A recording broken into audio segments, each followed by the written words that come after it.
നമസ്കാരം. Welcome to Geetha's ഭക്തി ഗീതം. വൺ ഡേ വൺ ശ്ലോകം. Shrimad Mahabhagavatam 602nd day. Today, Pradhama Skanda, 3rd chapter, 39th ശ്ലോകം.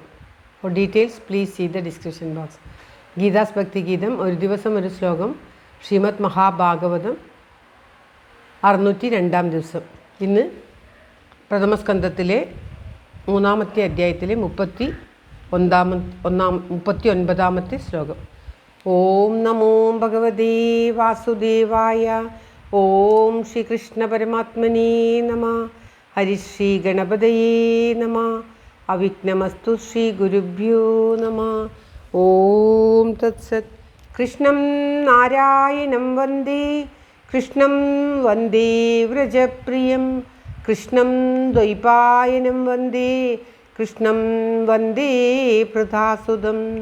ശ്രീപരമാനന്ദനാഥനായ അദ്വൈതദീപമായി മോക്ഷേക്ഷു വൃന്ദമന്ദാരമായി കാരുണ്യവാരിധിയായി വിഭൂദേശനാം നാരായണൻ മമ മന്ദത മാറ്റണം.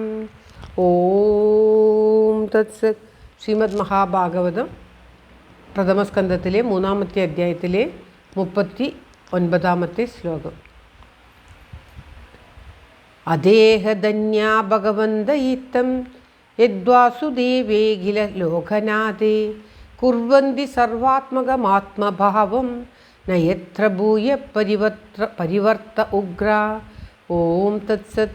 അദേഹധന്യാ ഭഗവന്തയിത്തം യദ്വാസുദേവേഖില ലോകനാഥേ കുർവന്തി സർവാത്മകമാത്മഭാവം നയത്ര ഭൂയ പരിവർത്ത ഉഗ്ര.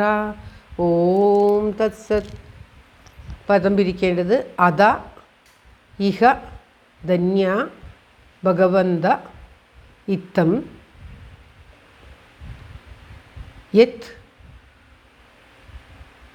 വാസുദേവ അഖില ലോകനാഥേ കുർവന്തി സർവാത്മകം ആത്മഭാവം ന യത്ര ഭൂയഃ പരിവർത്ത ഉഗ്രഹ. പരിവർത്തനം എന്ന് പറഞ്ഞാൽ ചുറ്റിത്തിരിയൽ.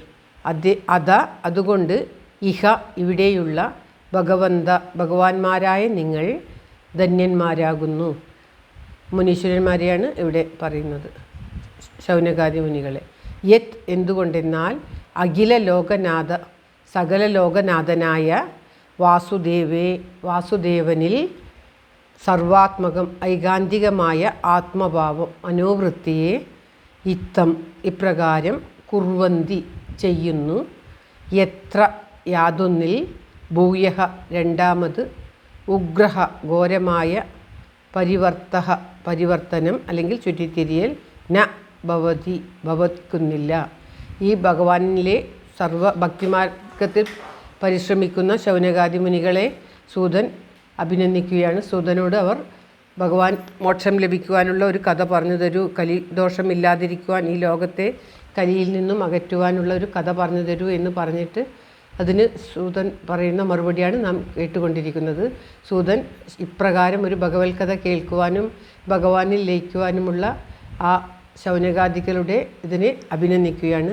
നിങ്ങൾ ഭാഗ്യധന്യന്മാരാകുന്നു. ഭഗവാന്റെ കഥ ഇപ്രകാരം കേൾക്കാൻ ആഗ്രഹിച്ച നിങ്ങൾ ധന്യന്മാരാകുന്നു. എന്തുകൊണ്ടെന്നാൽ അഖില ലോകനാഥൻ സകല ലോകത്തിൻ്റെയും നാഥനായ ആ വാസുദേവനിൽ സർവാത്മഭാവം ഐകാന്തികമായ ആത്മഭാവം മനോവൃത്തിയെ അവർ ഇപ്രകാരം പ്രദർശിപ്പിച്ചതുകൊണ്ട് ഇപ്രകാരം ആ ഭഗവാനിൽ തന്നെ സർവത്രവും സമർപ്പിച്ചുകൊണ്ട് മറ്റൊന്നിലും യാതൊന്നിലും രണ്ടാമതായിട്ടുള്ള ഒരു ചുറ്റിത്തിരിയൽ, ഈ ലോകത്തിലേക്കുള്ള മറ്റുള്ള ഒരു ലൗകികമായ കാര്യത്തിലേക്കും ഉള്ള ചുറ്റിത്തിരിയൽ ഇല്ലാതെ ഭഗവാനിൽ തന്നെ സർവാത്മകമായി തങ്ങളെ സമർപ്പിച്ചതിനാൽ നിങ്ങൾ പുണ്യവാന്മാരാകുന്നു, ധന്യന്മാരാകുന്നു. ഭഗവാനിൽ മനസ്സ് സമർപ്പിച്ചു കഴിഞ്ഞാൽ പിന്നെ ലോകത്തുള്ള ഘോരമായ മറ്റുള്ള ലൗകികത്തിലേക്ക് ആരുടെ മനസ്സും തിരിയുകയില്ല. ക്രമേണ അവർ ഭഗവാനിൽ തന്നെ മനസ്സുറപ്പിച്ചവരായി ഭഗവാന്റെ മുക്തി ലഭിക്കും. കഴിഞ്ഞ ശ്ലോകത്തിൽ പറഞ്ഞ മാതിരി ഭഗവാനെ അറിയുവാനുള്ള ഏക മാർഗം ഭഗവാനിൽ തന്നെ സർവസ്വവും സമർപ്പിക്കുകയാണ്. അതല്ലാതെ ഭഗവാനെ അറിയുവാൻ ഈ ലോകത്ത് ഒരാൾക്കും സാധിക്കുകയില്ല. ഭഗവാനെ സ്വയം സമർപ്പിക്കാതെ ഭഗവാനെ അറിയുവാനുള്ള മാർഗമില്ല. അപ്രകാരം ഭഗവാനെ അറിയുവാൻ, ഭഗവാനിൽ ലയിക്കുവാൻ മനസ്സ് കാണിച്ച ശൗനകാദികളെ സൂതപൗരാണികൻ അഭിനന്ദിക്കുകയാണ് ഈ ശ്ലോകത്തിലൂടെ. ശ്ലോകം ഒരിക്കൽ കൂടി.